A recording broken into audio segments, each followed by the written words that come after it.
Olá, pessoal. Bom dia a todos. Eu sou a Vanessa do marketing da Processor e hoje a gente vai ter mais uma edição do nosso Smart Meeting com o tema do risco à resiliência, sua jornada Zero Trust no Microsoft 365. E para falar sobre esse assunto, a gente chamou o nosso especialista, expert em segurança, Matheus Tavares. Desejo a todos um ótimo evento e uma excelente quarta-feira. Matheus, contigo. Bom dia, pessoal. Bom dia, Vanessa. Obrigado pela introdução. Deixa eu compartilhar a tela aqui com vocês. Só me avisem, por gentileza, quando a imagem chegar.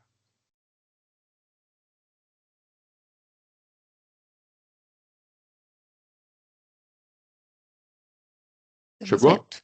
Sim. Show de bola. Gente, antes de mais nada, muito prazer, obrigado pelo tempo dedicado de vocês aqui, né? Me chamo Matheus Tavares, hoje sou head da área de pré-vendas aqui das empresas Processor e também trabalho com a parte de cybersecurity, né? Então, meu foco é muito específico também nessa questão de cibersegurança. Então, hoje o que eu quero fazer aqui com vocês é a gente conduzir uma conversa que vai muito além de tecnologia somente, tá? Minha ideia não é a gente falar somente de tech, é falar de mais do que isso. Então, o tema de Zero Trust hoje dentro do M365, ele é uma questão de uma discussão que ela é mais real sobre como que a gente protege a operação, como que nós reduzimos exposição e como que a gente transforma o nosso ambiente de 365 numa plataforma que nos possibilita mais integração, mais segurança para o nosso ambiente, mais governança e como que a gente prepara também o nosso crescimento como empresa utilizando o 365. Quando a gente fala de 365, muitas empresas ainda pensam somente em e-mail, em Teams, em arquivos, na questão da produtividade, né? Agora também a questão do Microsoft Copilot. Mas na prática, o 365 ele se tornou uma das principais camadas hoje operacionais de grandes negócios, né? Então, hoje é onde estão as nossas identidades, nossos dados, nossos dispositivos, nossa colaboração, acessos externos também que a gente vem a ter no nosso ambiente, né, de convidados ou de empresas, enfim, que trabalham conosco. Informações sensíveis que a gente transita tanto em trânsito quanto também em repouso, e grande parte da rotina dos nossos usuários. E a pergunta aqui que vai guiar a nossa apresentação, tá, deixei ela bem provocativa, é o seguinte: se o 365 é tão central hoje para diversas operações, né? É, por que que ele ainda está sendo operado com o mesmo nível de segurança, nível de governança e maturidade que o nosso negócio exige? Essa é a grande pergunta. Então, a ideia aqui não é a gente falar de Zero Trust só como um conceito abstrato, né? Como a gente vê em muitos lugares que a gente passa, mas olhar isso como uma lógica de jornada prática, né? O que muda, por onde que a gente deve começar, quais são os riscos que a gente vai endereçar e como que a gente mantém essa evolução viva no nosso dia a dia. E para começar, eu faço uma pergunta para vocês, uma reflexão muito simples. O quanto que o negócio de vocês hoje depende do M365? Então, pense no dia a dia da empresa de vocês, né? E-mails, Teams, reuniões, arquivos, SharePoint, OneDrive, então, por tudo onde a gente hoje usa a nossa colaboração, autenticação de usuário, acesso a aplicações, dispositivos que nós temos hoje dentro da empresa, ou dispositivos também que são pessoais e que, por hipótese, estão acessando o nosso ambiente, documentos sensíveis, fluxos de aprovações. Então, o quanto que hoje o 365 depende do. Aliás, quanto que o negócio de vocês hoje depende do 365? Quanto que está amarrado, né? Então, a gente tem que pensar que o 365 não é somente mais uma suíte de produtividade, ele concentra hoje grande parte relevante da operação digital de vocês. E acho que a pergunta mais importante também deixo aqui no slide é: se uma conta hoje privilegiada de vocês for comprometida, né, o que o invasor vai conseguir acessar, baixar, compartilhar ou até mesmo apagar, sequestrar dados? Então, acho que essa pergunta aqui ela muda bastante a conversa, porque o risco não está apenas numa estação com malware, um servidor que por hipótese está vulnerável, né? O risco está na cadeia inteira. Então, identidade, acesso, a colaboração, dados, permissões, dispositivos e também qual o nível de resposta que a gente vai dar para um possível incidente de cibersegurança. E o que a gente vê em muitos ambientes 365 é que ele cresceu rapidamente, né? Então a empresa adotou Teams, adotou o SharePoint, o OneDrive, está usando o Entra ID, tem alguma coisa de Defender, né? Usando para proteção aqui na camada de ameaças, está usando Intune para gestão de dispositivos, usa um pouco de Purview para proteção de dados, mas a governança e os controles e a operação de segurança nem sempre estão evoluindo na mesma velocidade, né? E esse desafio ainda fica muito mais evidente quando a gente olha para pesquisas de empresas de SMB e top SMB, tá? Então, isso aqui traduz muito o cenário de diversos clientes nessas categorias. Então, essas empresas têm hoje uma operação relevante, têm dados sensíveis, têm clientes importantes, né, têm exigências de compliance, pressão também interna para produtividade, também tem uma dependência alta de utilização de aplicações SaaS, mas, ao mesmo tempo, normalmente tem times mais enxutos, né, múltiplas prioridades, e existe pouca disponibilidade para operar, para evoluir a segurança com a devida prioridade e profundidade que o tema hoje necessita. Então a gente encontra nesses clientes uma equipe de TI que vai cuidar de tudo, de infraestrutura, de suporte do 365, às vezes de telefonia, parte de redes, fornecedores e por aí vai, né? Ainda precisa responder muitas vezes uma auditoria que surge na próxima semana. Então o problema aqui não é a falta somente de competência, às vezes a gente tem times enxutos, mas muito competentes, né? Mas a questão é o excesso de carga e falta de especialização dedicada que o tema aqui necessita. E quando a gente olha para isso, né, quando a gente está passando por todas essas questões, o ambiente continua crescendo. Então, tem mais usuários, mais dados no Microsoft Teams, mais dados no SharePoint, mais dispositivos que, porventura, estão acessando nossos recursos corporativos, mais usuários externos, convidados, enfim, aplicações que estão conectadas com o nosso IDP aqui, usando o Entra ID como provedor de identidade. Então, esse crescimento, muitas vezes, ele não vem acompanhado de governança, né? E quando isso não vem acompanhado de governança, o risco aumenta, os perfis de ataque aumentam. Então, os dados vão ficar espalhados, permissões, às vezes, ficam esquecidas, ficam antigas, o que a gente chama, muitas vezes, de oversharing também, né? Permissões excessivas do que a gente deveria ter dado para alguém no nosso ambiente.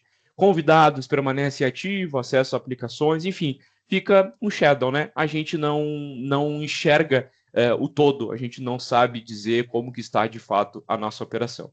E aqui eu faço uma pergunta para vocês. Quantos de vocês hoje já passaram por uma situação de olhar para o seguinte: bom, eu tenho um bom licenciamento, eu tenho às vezes o ferramental aqui dentro do 365, mas eu não tenho tempo, ou também a minha equipe não consegue parar para revisar e evoluir tudo aquilo que a gente precisa, né? Acho que essa pergunta também é importante para que vocês consigam se enxergar também aqui durante esse nosso evento, porque é o que a gente sempre encontra em clientes, independente do tamanho, tá, pessoal? Mas mais focado especificamente dentro de top SMB e SMB. E aqui, gente, é exatamente aqui que entra um outro ponto muito importante, né? Muitas vezes, como eu falei, o problema não é somente a ausência do ferramental. Muitos dos clientes que a gente hoje trabalha, a gente conversa, a gente pensa em arquitetura, pensamos em projetos, eles já possuem diversos recursos relevantes, né? Então, às vezes tem ali uma Business Premium, tem uma E3, às vezes até tem uma E5, ou tem algum licenciamento um pouco mais inferior, mas com algum add-on, algum complemento de segurança, né? Mas às vezes a gente não tem a governança, né? Às vezes a gente não tem a evolução. E a pergunta isso está sendo estruturado como uma operação de segurança? Ou a gente está olhando somente da questão assim, eu tenho MFA parcial para alguns usuários administrativos, isso para mim é suficiente. Então a gente tem que começar a fazer outras perguntas para olhar matriz de dor versus o impacto disso no nosso ambiente. Então, MFA está sendo aplicado de forma consistente para todo mundo? Dispositivos pessoais hoje acessam dados corporativos? Os convidados que a gente traz para dentro da nossa organização, eles são revisados periodicamente? Os dados sensíveis hoje dentro da minha empresa, eles são rotulados? Tem criptografia? Tem rastreabilidade? Os alertas hoje que podem gerar em cima desses meus ferramentais, eles são correlacionados? Eles têm contexto? Eles contam uma história desse possível incidente para que eu possa, de fato, atuar com um time dedicado para resolver um possível incidente, um verdadeiro positivo, não um monte de falso positivo? O Security Score hoje dentro do meu 365, ele é acompanhado, ele tem uma cadência, eu tenho evoluções dentro do meu ambiente, ou estou somente pagando um licenciamento, tenho ferramenta duplicada no meu ambiente, às vezes eu tenho Defender, tenho a parte de patch aqui e eu não tenho muitas vezes outras ferramentas que estão operando dentro do meu ambiente, estou pagando duplicado, estou gerenciando duplicado. Então, o problema aqui não é somente a gente habilitar um controle ou habilitar um ferramental. O desafio sempre é manter esses controles vivos, revisados, ajustados, priorizados, para que a gente possa evoluir. E o principal, né, gente, documentar o que tem dentro do nosso ambiente. Eu sempre gosto de falar num projeto, a gente precisa desenvolver um mapa do ambiente. Então, onde nós estamos, para onde nós vamos, como vamos e como que a gente vai manter depois. Então, acho que a matriz aqui desse slide que eu trouxe, ele mostra essa conexão entre a dor técnica e o impacto do negócio, né? Um MFA parcial aplicado hoje nos nossos usuários, ele pode virar uma exposição de credenciais, né? Um dispositivo pessoal que o colaborador trouxe para dentro do nosso ambiente pode gerar um risco de vazamento, né, de informações, enfim, de credenciais também. Um convidado sem uma revisão, ele pode virar risco de um acesso indevido. E os dados hoje, sem uma rotulagem, dificultam a nossa governança e a nossa conformidade, né? Então, quando essas ferramentas hoje, que a gente às vezes tem no nosso licenciamento, está disponível para nós, e a gente não está nem olhando, às vezes a gente não conhece, não sabemos como usar, quando elas estão implementadas de forma fragmentada, nossa operação vai ficar sempre reativa. Então a empresa passa a ter um monte de alerta, mas não necessariamente um contexto que vai nos levar ao incidente. Às vezes a gente tem dados, mas a gente não sabe tomar decisão. Às vezes a gente tem licença boa, mas não significa que a gente tem maturidade, tão pouco a gente conhece o que a gente está aqui disponível para nós podermos utilizar. Né? E por que isso se tornou tão crítico, né, gente? Porque os ataques também eles evoluíram. Então, o ataque moderno ele deixou de ser um evento isolado, ele passa a ser muito mais uma operação profissional. Então, o atacante vai sempre buscar o caminho mais barato para poder entrar no nosso ambiente.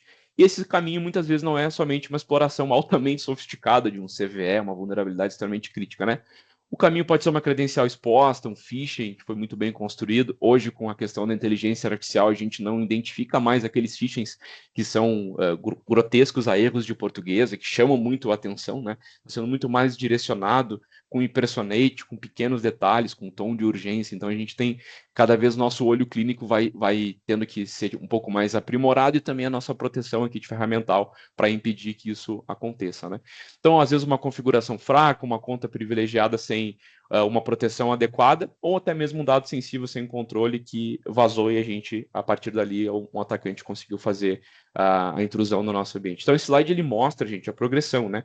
O atacante ele começa com uma credencial, depois ele vai para um login suspeito, depois ele vai para dentro do nosso 365, que a partir daqui ele tenta escalar um privilégio, acessar dados, movimentar-se, né, dentro do nosso ambiente, transformar o acesso indevido dele no impacto para o nosso negócio. Um vazamento, uma extorsão, uma perda financeira, né? Hoje a gente se preocupa muito com a questão de marca, né? Então, quanto que um possível vazamento, uma vulnerabilidade do qual um atacante explorou com sucesso pode nos causar também para o mercado, né? Então, acho que o ponto mais importante é que quando o atacante entra por identidade, ele passa a parecer um usuário legítimo. Isso a gente tem falado muito nos nossos eventos, né? Isso torna a nossa detecção um pouco mais difícil se a empresa não tiver correlação, não tiver contexto e também políticas muito bem estruturadas, porque a gente vai ter que olhar muito para o comportamento, né?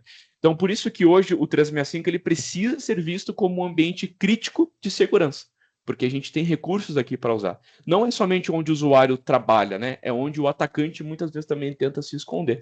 Isso nos leva hoje para uma frase muito forte, gente, que conecta com o que eu trouxe aqui, né?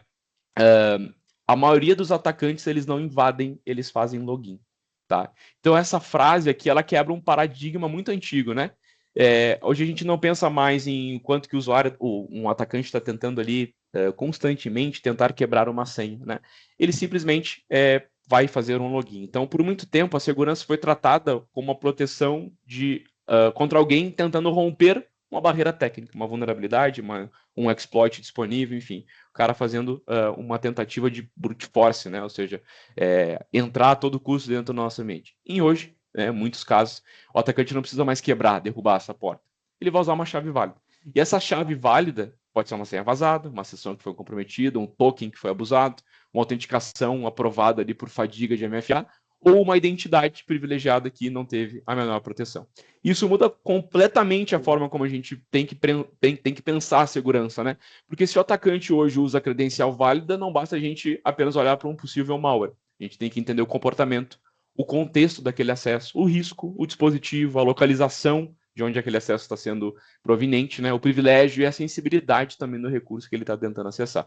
E aqui a conversa ela sai de segurança digital e entra em segurança baseada em identidade. E aí eu pergunto aqui para vocês hoje. No ambiente de vocês, quando um usuário hoje acessa um dado sensível, a decisão ela considera apenas usuário e senha, muitas vezes até sem um duplo fator de autenticação, ou considera também risco do dispositivo, a localização, o risco do usuário, a sensibilidade do dado que aquela pessoa está tentando acessar, qual aplicação que ela vai acessar? Então, essa pergunta também é importante, porque a gente tem que entender como que hoje eu, que administro o ambiente, estou considerando um acesso. Tá? E essa questão é que identidade hoje virou, né, o vetor central dos ataques. Então, a gente precisa entender como que os ataques hoje de identidade eles estão evoluindo. Então, esse slide aqui, gente, ele vai mostrar uma evolução muito importante. No passado, quando a gente falava de ataque de identidade, a gente pensava em questões concentradas em ambientes mais tradicionais, né? Então, tem um protocolo legado, NTLM, LDAP, Kerberos, ou eu vou pensar em movimentação aqui lateral dentro do meu Active Directory, né? E isso continua relevante, a gente não pode dizer que não, mas o ambiente mudou, né? Então, hoje as empresas elas operam ambientes híbridos em cloud, né? Ou seja, usuários acessam os recursos de qualquer lugar. Então, aplicações SaaS são integradas com o nosso ambiente de IDP, os dispositivos pessoais hoje já fazem parte da nossa rotina, e as identidades humanas e não humanas passam a ter permissões também, né? Então, o ambiente 365 ele se torna um grande plano de acesso, podemos colocar nessa perspectiva, né? Então, nesse cenário, o atacante não vai explorar somente uma falha técnica, ele quer explorar a confiança. Ele vai, ou seja, a confiança entre a identidade, uma aplicação, a permissão que eu tenho na aplicação ou também na minha identidade, nos dispositivos e nos dados que eu vou acessar. Então, por isso, soluções hoje são focadas apenas em proteção tradicional, não é suficiente, né? Então, o desafio atual que a gente tem hoje com nossas organizações é passar de uma visão integrada de identidade, dispositivo, aplicação, dado e ameaça que está permeando aquele possível acesso. E o Zero Trust aqui ele nasce exatamente desse entendimento, né? Não basta a gente confiar porque o login foi bem sucedido, a gente precisa verificar continuamente. Isso nos leva a uma mudança de paradigma que é muito importante. A identidade hoje virou o nosso novo perímetro, né? Então, durante muitos anos, o perímetro era rede corporativa. Se o usuário estava dentro da nossa rede, havia um nível de confiança estabelecido, né? Muito maior. Então, se estava fora, a gente obrigava a usar VPN. Então, a segurança era baseada muito na localidade, podemos botar assim nessa perspectiva. Mas a nossa forma de trabalhar mudou completamente. Então, hoje o usuário acessa Teams, SharePoint, OneDrive, e-mail, aplicações de casa, do celular, né, de redes públicas, que nos preocupa muito, de dispositivos pessoais e de diferentes localidades. Então, nesse modelo, a localização deixou de ser o principal fator de confiança, concorda? Então, a identidade, hoje, é o nosso ponto central aqui de controle. Mas a identidade sozinha também não basta, né? A gente precisa avaliar contexto. Então, quem é o usuário? Qual o risco desse login? O dispositivo está em conformidade com as nossas políticas? A localização faz sentido do acesso? O comportamento daquele usuário é comum ser sempre daquela localização? Qual aplicação que ele está tentando acessar? Qual dado que está envolvido no acesso, desde o início até o fim do acesso, né? E a sessão precisa ser limitada, tem que fazer um controle específico? Então aqui é o coração do Zero Trust, gente. Sair de um modelo de confiança implícita, né, para um modelo de decisão contínua baseada em contexto. Então aí eu faço uma outra pergunta para vocês, para a gente pensar, né? Se uma conta hoje da diretoria de vocês acessa um arquivo financeiro sensível a partir de um dispositivo pessoal dele, né, de um diretor, por exemplo, não gerenciado, a política de vocês hoje permite bloqueio ou exige um controle adicional para que ele possa fazer esse acesso? Essa pergunta é muito pertinente. De novo, contexto. Então, agora, gente, que nós entendemos o problema, a gente tem que traduzir o Zero Trust nos princípios práticos, né? Então, assim, sendo muito honesto com vocês, Zero Trust pode vir a ter a sua complexidade, mas a base conceitual dela é muito objetiva. A gente tem que verificar explicitamente, usar menor privilégio e sempre assumir a violação. Então, hoje, quando a gente fala de assumir violação, significa que a gente vai operar como se algo pudesse de fato ser comprometido. Então, isso muda a nossa mentalidade, né? A empresa vai passar a desenhar controles para conter o impacto, reduzir o raio de alcance daquele possível atacante, detectar mais rápido, né? E responder com mais contexto e com mais agilidade. A questão de verificar explicitamente significa que a gente não vai confiar por padrão nunca, né? Então, cada acesso que o nosso colaborador, até mesmo um terceiro, venha a ter no nosso ambiente, ele tem que ser continuamente avaliado em identidade, em contexto, dispositivo, localização, risco, muito importante, risco tanto do login quanto também do usuário, né? E também da aplicação que ele está tentando acessar. E por fim, não menos importante, o uso do privilégio mínimo, né? Ele significa o quê? A gente conceder apenas o necessário, ou seja, vou conceder apenas o necessário pelo tempo necessário e com uma revisão contínua. Então aqui a gente está falando de PIN, né, de revisão de acesso, do just in time ou just enough access também, e revisão contínua de permissões desnecessárias. Muitas vezes a gente pega uma aplicação que vai ser configurada no nosso ambiente, precisa fazer uma integração, e o fabricante fala e diz, não, cara, dá global de mim e tá tudo certo. Não, cara, como assim? Vou te dar a principal role do meu ambiente para um usuário de aplicação? Faz o menor sentido. Né? E hoje a gente consegue construir roles específicas, conforme a gente precisa dar o devido acesso, tá? Então, assim, a maturidade aqui, gente, não está em a gente sair aplicando esses princípios de uma forma não integrada. A gente precisa integrar esses princípios, né? Não adianta eu ter MFA sem revisar privilégio, não adianta eu ter DLP sem classificar dados, não adianta eu ter o Defender aqui sem ter um processo de triagem e resposta. Então, esses princípios, eles precisam ser aplicados em pilares, né? E o Zero Trust deixa muito claro como que a gente sai de uma teoria e vamos passar para uma arquitetura, né? Então, deixo sempre claro em todos os nossos eventos, né, que Zero Trust não é uma SKU, não é uma ferramenta, né, não é um produto, né, é uma estratégia. Então a gente tem que olhar isso como uma estratégia para todo o nosso ambiente digital. Então hoje a Microsoft traz essa teoria, nessa questão de arquitetura, uma visão de pilares que vão entrar identidade, dispositivos, dados, aplicações, infraestrutura, redes e as nossas operações unificadas de segurança. Então, hoje, identidade, como a gente viu anteriormente, é o nosso plano de controle, é onde a nossa decisão começa.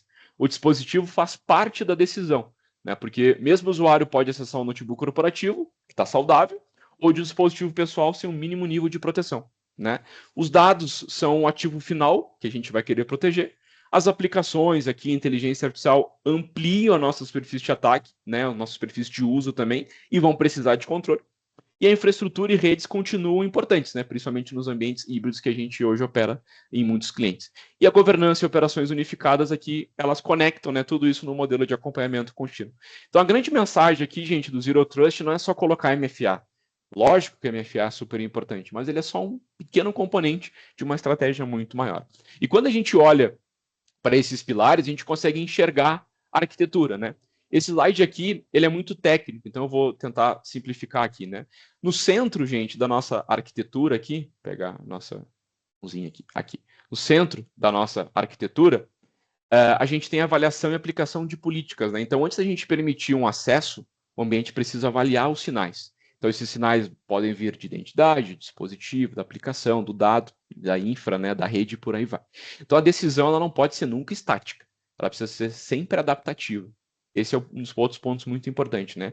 Revisão contínua de acesso, né? E as políticas têm que ser sempre adaptativas. Então, por exemplo, um usuário ele vai poder acessar um documento comum de um dispositivo corporativo sem uma fricção adicional. Tudo certo. Mas, se porventura este mesmo usuário tentar acessar um arquivo sensível de um local em comum, de um dispositivo em não conformidade com nossas políticas, o comportamento esperado da política tem que ser mudado.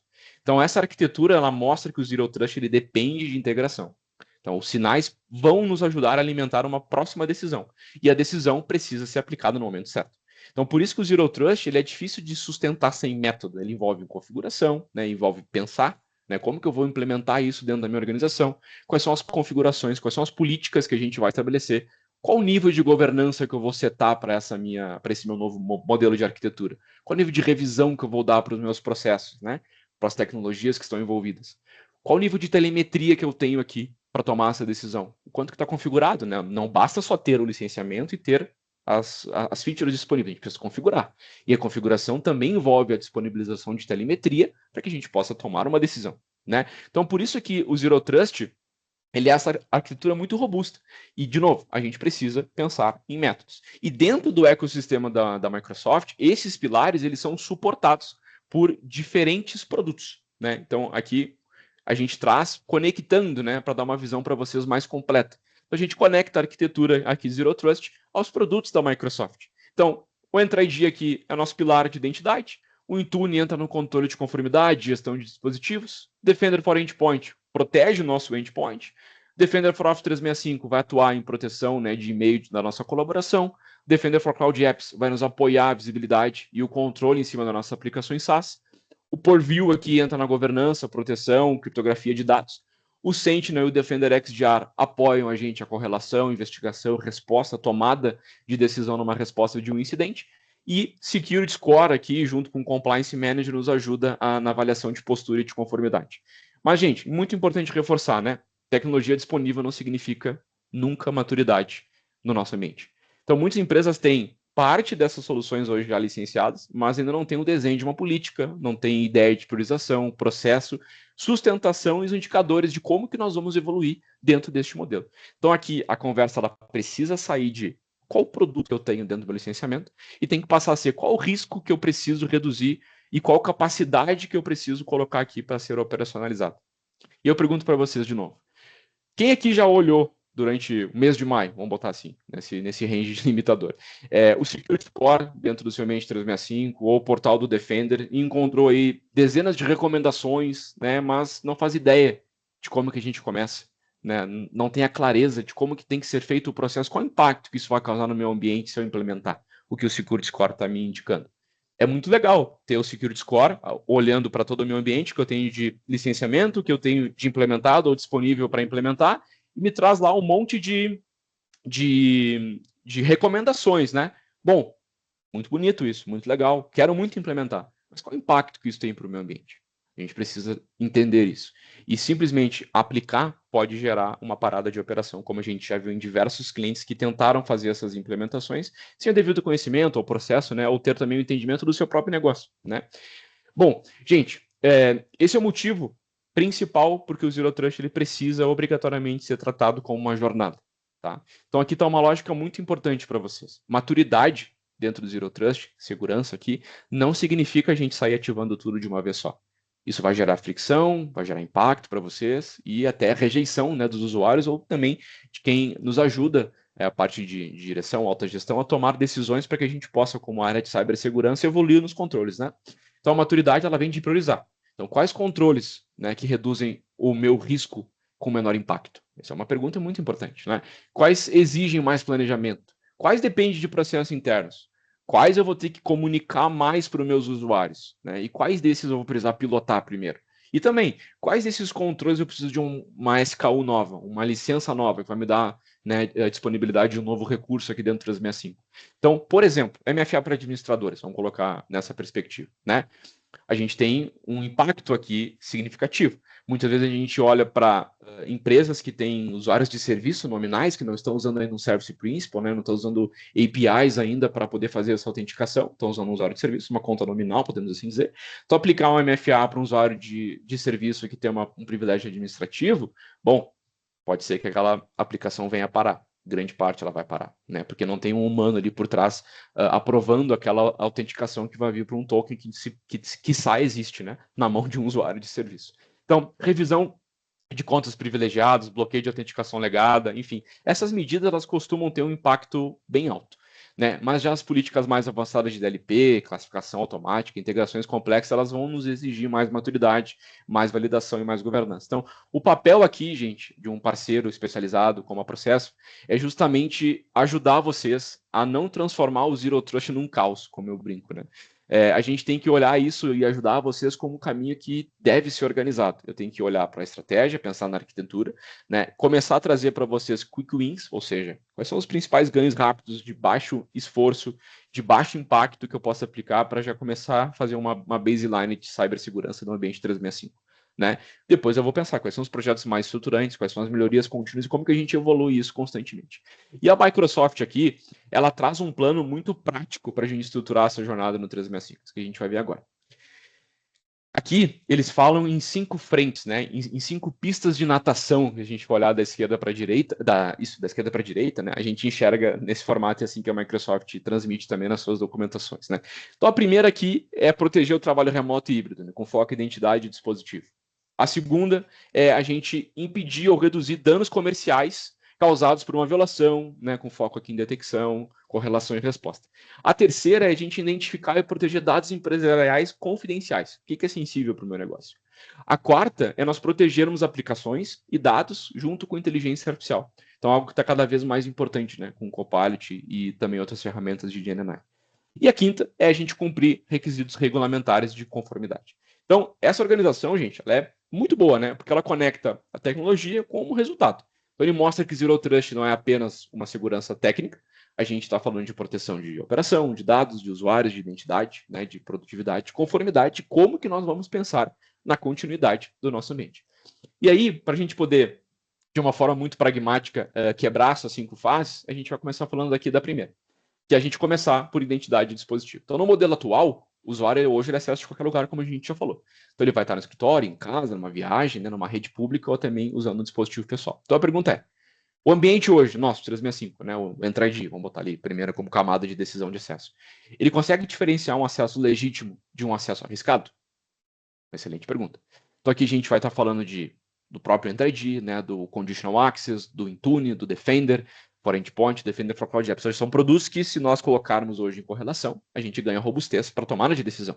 Né? Então, na prática, isso vai significar que aplicar MFA, avaliar risco, exigir um dispositivo em conformidade, controlar uma sessão, aplicar políticas por aplicação e criar critérios diferentes por usuário comuns, administradores terceiros de dados sensíveis, isso é muito importante. Tá? E o objetivo aqui, gente, muito claro, né? Não é que nós vamos bloquear o trabalho de ninguém.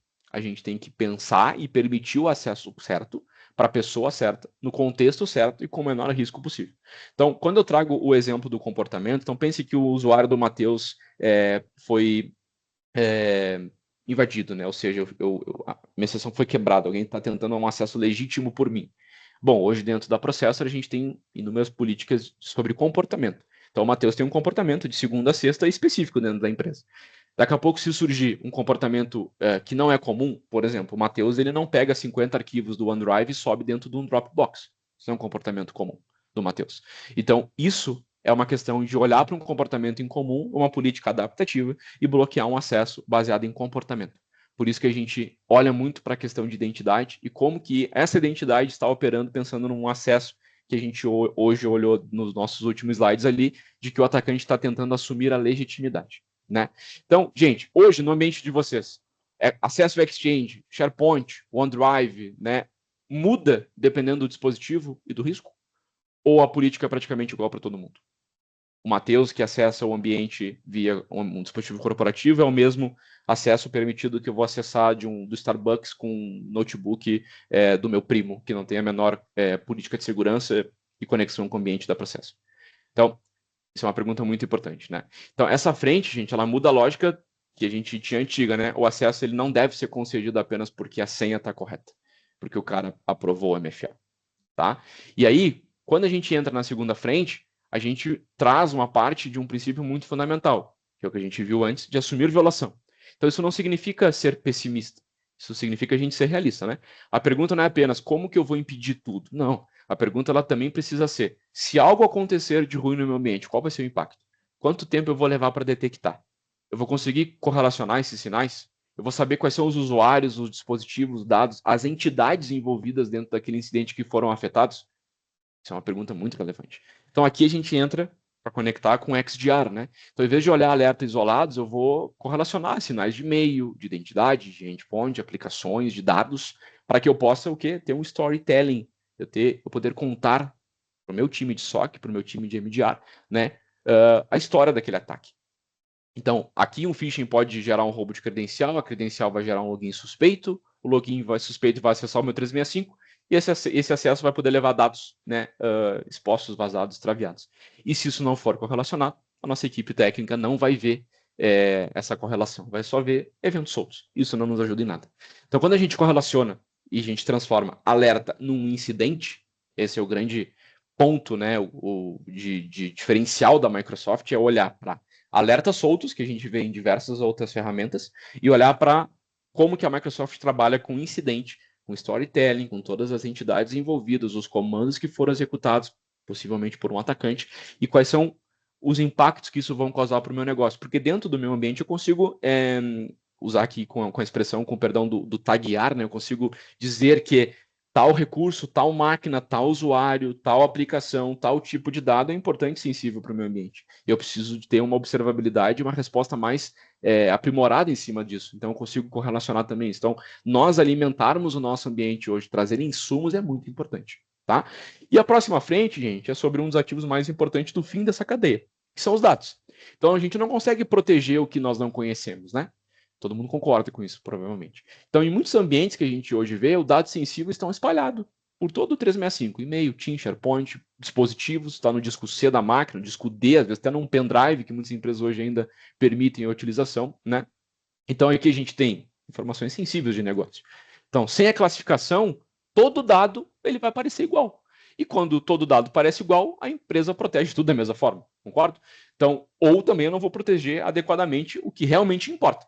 Então, aqui a gente conecta o quê? O purview. ele entra exatamente para nos apoiar nessa frente, né? Ou seja, eu vou descobrir, eu vou classificar, eu vou proteger, eu vou monitorar e vou poder responder, e tudo isso envolto pela nossa governança. Então, rótulos hoje de confidencialidade, eles ajudam a indicar o nível de sensibilidade, né, de um documento. O DLP vai nos ajudar a reduzir um vazamento, né, um possível, ou um vazamento proposital, ou um vazamento por mau uso, né, como a gente hoje classifica. Nossa parte de Content Explorer aqui, que é outro produto dentro da suíte do Purview também, nos apoia em auditoria, em visibilidade, numa investigação, e o eDiscover, né, aqui nos ajuda na parte também de fazer auditoria, pesquisa, mas também nos ajuda a reter, apoiar nossa governança para responder uma auditoria ou ter também alguma questão de algum requisito legal, né? Então essa frente, gente, ela é cada vez mais estratégica, porque a segurança de dados deixou de ser um assunto só de compliance há muito tempo, né? Hoje é produção de negócio. E aí, mais uma pergunta para vocês. Se amanhã alguém pedir para vocês, identifica para mim onde estão meus documentos com os dados sensíveis hoje do nosso negócio espalhados no 365. Vocês conseguem responder isso de forma confortável e confiante na resposta de vocês? Tem essa visão? Então, isso é algo que também a gente precisa se perguntar.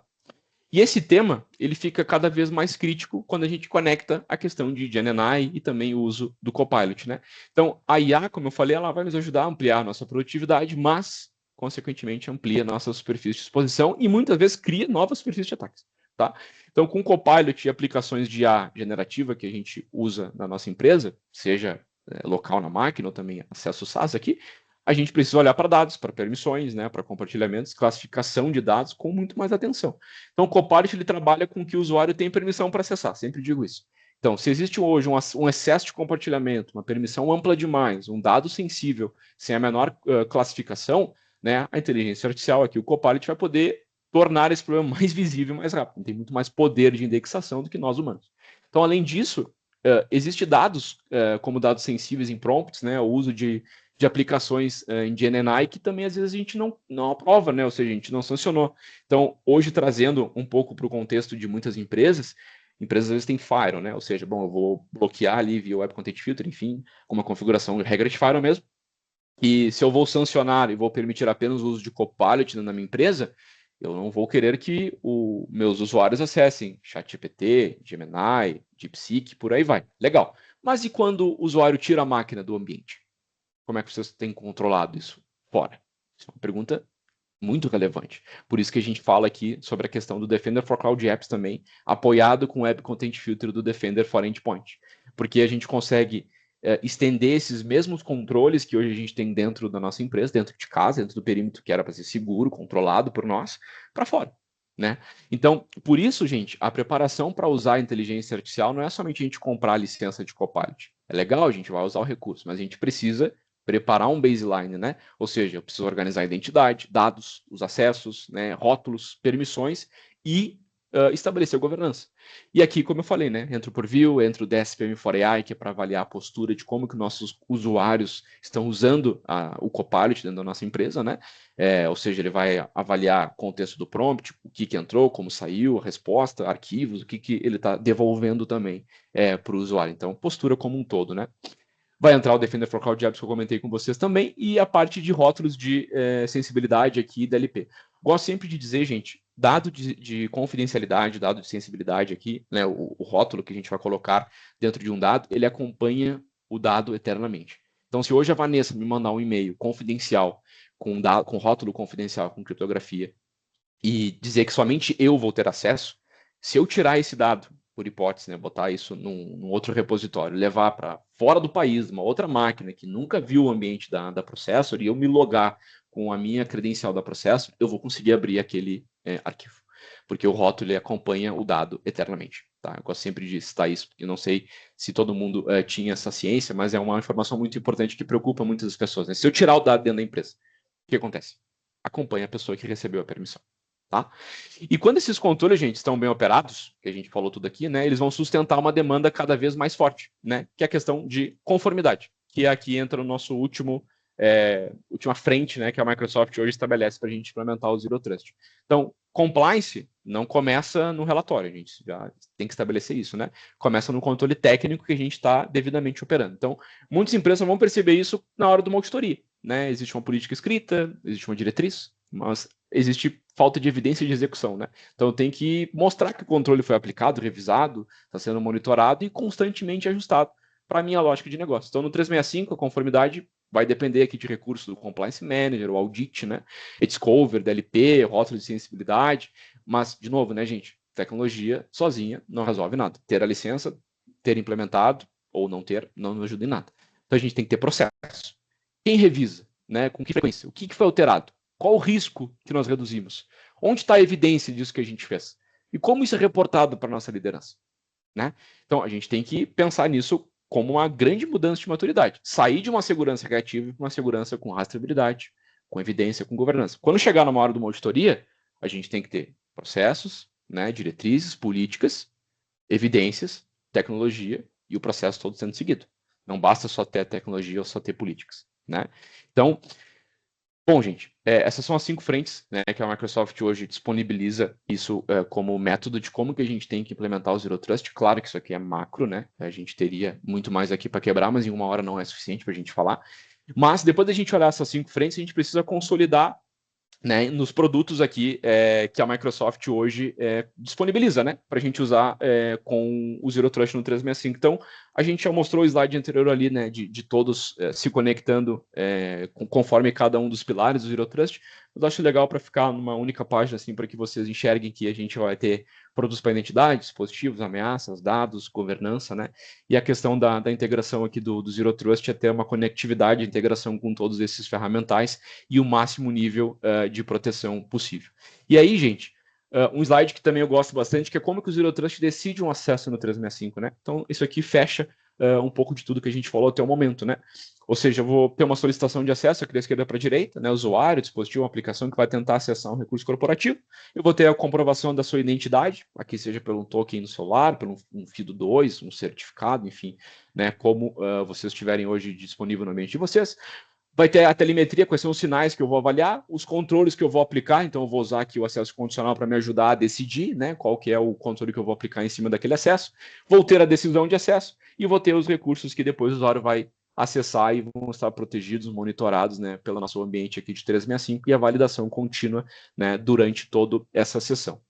Certo, gente? Então, assim, a gente viu que Zero Trust ele tem uma certa complexidade, né? A gente precisa ter noção do que a gente está fazendo, a gente precisa ter conhecimento, né? Ou seja, precisamos ter a questão pragmática, né?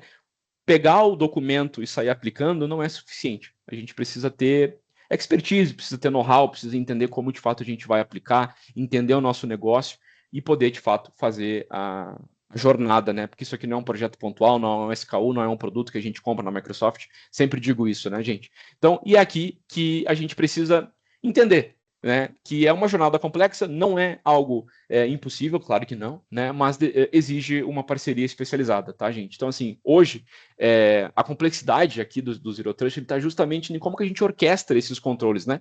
Então, a política de acesso condicional vai impactar um usuário, né? Uma política de DLP vai impactar um processo de negócio, um ajuste de um compartilhamento vai também impactar uma área comercial. Alguém vai reclamar, a gente sempre diz isso, né? Então, por isso que a gente traz aqui a Processor, né, como uma parceira especializada neste assunto também. Então, a gente não para a gente sair tomando o controle do ambiente de vocês, não, mas de fato para a gente poder apoiar vocês com evolução, com método, né? Nós temos mais de 35 anos de experiência em conduzir esse tipo de jornada dentro de 365, a parte de cyber aqui, né? E também pensar na continuidade de vocês. Então, hoje, a gente organiza essa jornada de Zero Trust, começando por onde normalmente, né, tem a nossa maior redução de superfície de ataque e de exposição, que a gente viu ali anteriormente, que é na parte de identidade. Então, antes da gente adentrar no modelo da jornada, acho que vale explicar para vocês aqui o nosso SecOps Care 365, tá? Que é o que está aqui embaixo, que vai sustentar toda essa evolução, né? Esse modelo de maturidade que a gente vai construir com vocês. Então, hoje, o SecOps Care 365 ele é um serviço, né, recorrente da Processo para apoiar as empresas, de fato, na evolução contínua do ambiente de cibersegurança dentro do 365 de vocês. Então, a gente vai combinar atuação técnica especializada, orientação consultiva, priorizar riscos juntos com vocês, apoiar nas configurações de controles, acompanhamento dessa postura de forma contínua e a governança operacional. Então, na prática, basicamente, esse serviço ele é programado, né, ele é existente para a gente transformar os recursos hoje que vocês têm dentro do 365 de vocês em, de fato, uma operação contínua. Então, a gente, como eu falei anteriormente, a gente vê diversos clientes que têm excelentes licenças, né, que vai contemplar Intune, Defender, Purview, a parte toda de Defender for Cloud Apps, Defender para identidade, enfim, às vezes tem um arsenal, né, mas não sabe como começar. Né? E quando a gente está falando aqui desse serviço, a gente não está falando de um atendimento sob demanda, a gente está falando de fato de apoiar vocês numa jornada, né, operacional para que a gente possa evoluir cada um desses pilares que a gente viu hoje dentro do Zero Trust. Né? E aqui a gente materializa essa jornada. Então, ela começa a gente tendo entendimento do negócio de vocês. Então, antes de qualquer coisa, a gente falar de política, de ferramenta, a gente tem que entender como que a empresa de vocês hoje opera, quais são as aplicações que são críticas para os negócios de vocês, quais são os dados que precisam de maior proteção, né? E como esses usuários vão passar a acessar o ambiente e quais são os principais riscos que vocês hoje entendem, logicamente com a nossa avaliação também, que são importantes para a operação de vocês. Depois a gente entra para a lógica de diagnóstico. Então aqui eu vou ter que avaliar como está o ambiente de vocês. A gente conduzir um assessment baseado em Zero Trust para olhar cada um desses pilares e entregar para vocês, né, não somente um relatório técnico, mas uma apresentação executiva que fale a linguagem de negócio de vocês, olhando para o problema que é identificado, como a gente resolve.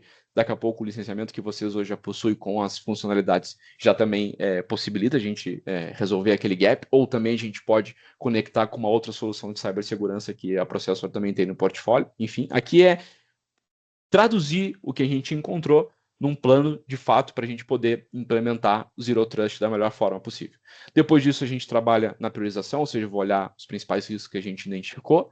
Depois a gente conduz a parte de execução aqui por ondas, entender o que impacta, o que precisa de fato de uma parada de ambiente, né? Ou seja, eu vou precisar abrir uma Gmood aqui para fazer isso acontecer. A sustentação de forma recorrente, então o apoio contínuo, e a gente evidentemente mira que essa evolução, né, dentro do ambiente de vocês seja de forma contínua.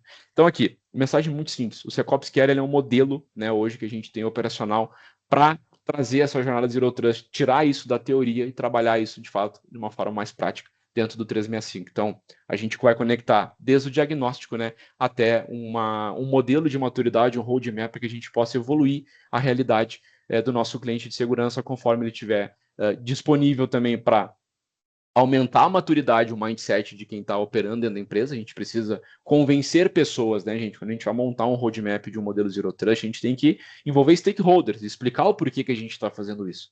Então, tem aqui uma série de formatos que a gente vai fazer isso para conectar com as pessoas que vão nos ajudar a tomar essa decisão. Então, é sempre muito bacana quando a gente consegue traduzir uma vulnerabilidade, um problema técnico, um risco específico técnico também, no risco para o negócio. É isso que a gente faz. Esse é o grande desafio. Quando tu leva, tem um CVE aqui crítico, tem um exploit disponível ontem. Vou mostrar isso para um CISO ou para um CFO, quem vai nos ajudar a decidir, ou até mesmo nos disponibilizar budget aqui para isso.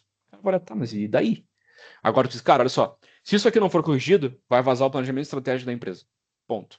Dinheiro surge. A gente tem que traduzir isso para risco de negócio, né? E aí, hoje, quando vocês olham, pessoal, para o ambiente 365 de vocês, existe uma rotina clara para a gente fazer tudo isso? Existe uma revisão de risco? Vocês conseguem hoje priorizar melhorias, acompanhar a evolução hoje no modelo que vocês trabalham? Ou as ações acontecem assim mais por demanda mesmo, quando surge um incidente ou quando tem uma auditoria, a gente vai lá e resolve pontualmente, né? Então, isso é uma coisa que a gente sempre traz como questionamento, porque quando essa rotina não existe, o ambiente vai sempre ser reativo. Pode ter certeza. Então a gente tem controles que vão ser configurados em momentos diferentes, sem contexto, sem necessidade, muitas vezes, vai impactar o negócio e a gente nem preveu aquilo. Simplesmente tive que fazer porque apontou numa auditoria. Muitas empresas ainda fazem isso sem analisar impacto. Tá? Então, é isso que a gente vai aqui contrastar, podemos botar nessa palavra, né, com o modelo de como que a gente hoje trabalha com o SecOps Care, né, como que ele vem para responder. Então, a gente sempre gosta de trazer, pessoal, um roadmap de 30, 60, 90 dias, que é o que eu falei para vocês de Quick Wins. Implementar Zero Trust não é em 2, 3, 4, 5, 6 meses. Isso aí é uma jornada contínua, porque a gente vai ter que estar sempre revalidando mesmo depois da gente implementar. Então, quando a gente traz isso aqui, traz para vocês uma visão de, beleza, o Processor está me trazendo hoje um modelo de como que a gente consegue aumentar a minha maturidade, mas eu também tenho aqui processos, eu tenho pessoas e vamos usar as tecnologias. Então, quando a gente olha para os primeiros 30 dias, é o que eu disse para vocês, é quick win. O que a gente consegue trazer mediante um assessment, mediante uma conversão de problemas, de vulnerabilidades para risco de negócio, a implementar para trazer, de fato, um benefício, principalmente focando aqui em questão de identidade. Então, MFA para administradores, fazer o assessment completo, avaliar o security score de vocês hoje baseado em identidade e entender o que eu consigo priorizar para trazer ganhos rápidos para essa organização que entrou conosco nesse projeto da gente olhar para uma jornada de evolução, né? Ou seja, mudou o mindset, preciso disso. Né? Então, entreguei algo rápido. Depois a gente começa a falar entre 30 e 60 dias em controles e padronização. Então a gente vai padronizar a política de acesso condicional, vamos olhar para a conformidade de máquina, gestão disso com o Intune, né, políticas que também do Defender amarrado aqui com o Intune, revisão qualitativa e quantitativa de alertas também, e uma organização muito pragmática também do nosso backlog, o que a gente vai trabalhar para frente. E depois a gente começa a aprofundar entre ali 60 e 90 dias, a questão de dados, né? Então, governança, operação, como que a gente lida com rótulos de sensibilidade, políticas de DLP, relatórios que a gente vai precisar também levar isso de uma forma mais executiva também para uma auditoria ou também para a nossa alta gestão, né? Então, assim, esse roadmap aqui, gente, não é uma receita rígida, né? Evidentemente que é uma forma da gente organizar a nossa jornada. Cada cliente, mediante um assessment, vai virar para nós e vai dizer, cara, tem uma prioridade diferente do que tu está me trazendo. Tudo certo. Muitas vezes tem licenças diferentes, né? E já tem uma maturidade diferente. Então, o papel da Processor aqui é a gente adaptar esse caminho da jornada conforme o contexto de cada uma das suas respectivas organizações. E aí, quando a gente olha para esse roadmap, gente, se vocês puderem deixar aqui no chat, se sentirem confortáveis, né? Eu quiser abrir o microfone também, fiquem à vontade. Qual etapa vocês se sentem hoje que a empresa de vocês está? Está no diagnóstico? Está na padronização? Ou a gente está já falando de uma operação contínua? Se vocês puderem, quiserem se sentirem confortável de responder, fiquem à vontade. Senão pode deixar no chat que depois a gente valida. Certo, gente? Então, assim, para fechar, eu quero mostrar para vocês como tudo isso acontece na prática, dentro do 365 com o processo. Quando a gente olha o nosso Secops Care 365, é a forma, como eu disse para vocês, como que o processor estrutura essa jornada de uma maneira contínua. Então, quando a gente olha da esquerda para a direita, no as-is, ou seja, como hoje a gente encontra os ambientes dos nossos clientes, tem recurso, está disponível, né? Mas tem o desafio de como que eu opero, como que eu implemento, como que eu integro isso de uma forma coesa dentro do meu ambiente, né? Então falta uma visão mais especializada, falta mais visibilidade, falta uma cadência, né? Falta priorização, que é um dos pontos mais importantes, e também falta tempo, né? Time para dedicar para revisão de controle, clareza, e como que a gente consegue levar isso para um próximo passo. O resultado é que a segurança fica dependente dessas ações pontuais que a gente falou anteriormente. Então, um ajuste hoje, uma correção amanhã, né? Uma política criada só para responder um incidente específico, uma revisão que a gente fez apenas quando surgiu uma auditoria, mas não tem conexão, não tem continuidade, não fala o modelo de Zero Trust, né? E no nosso to-be aqui, como que a gente vai levar vocês, né, para o próximo passo com o Secops Care, a gente tem essa jornada com o método, né? Ela passa a ter método. Então, vai ter um acompanhamento técnico, vai ter um backlog, vai ter uma visão evolutiva, uma visão executiva também, como eu disse. Não tem como a gente deixar somente na linha técnica, a gente precisa converter isso em risco para o negócio. Precisamos levar isso para a mesa de quem nos ajuda também a tomar decisões, a nos dar mais poder financeiro para comprar um novo produto, que vai se conectar também aqui com a nossa jornada do Zero Trust. Então, o valor aqui está em transformar o 365 numa plataforma continuamente, né, evoluída em segurança. Não somente a gente responder um incidente, um chamado, configurar uma política, não é apenas a gente entregar um assessment para vocês. O assessment faz parte, né? Mas conduzir uma jornada contínua dentro desse modelo completo de Zero Trust que eu trouxe para vocês, conectando a tecnologia já disponível, processos, pessoas, né, os riscos hoje dentro da operação de vocês e como também que a operação ela hoje acontece dentro das suas organizações. Então, para vocês, isso significa sair de um modelo reativo para um modelo orientado por risco, com apoio especializado, né, para a gente poder usar melhor o que vocês hoje já possuem dentro do 365 de vocês e evoluir de uma forma bem estruturada. E aí, para fechar, gente, deixo esse slide aqui, que ele demonstra para vocês, né, que hoje nós podemos ser o habilitador dessa jornada junto com vocês. Não é somente uma configuração única hoje o Zero Trust no 365. Isso tem que ficar muito claro. Então, o ambiente vai mudar todos os dias, né? A gente tem dispositivos, usuários, permissões, dados, aplicações, ameaças diferentes, e a segurança precisa acompanhar isso tudo com método, né? Então, a gente aqui da Processor, hoje, especificamente com esse serviço focado para a segurança de 365, a gente entra como habilitador dessa jornada com vocês. Então, estratégia, diagnóstico, priorização, a execução técnica, sustentação de tudo isso de maneira contínua, né? Então vocês podem ver que no centro aqui a gente sempre vai trazer IAM First, ou seja, a nossa fundação, né? Hoje é o nosso vetor dos nossos principais ataques, hoje isso acontece por identidade.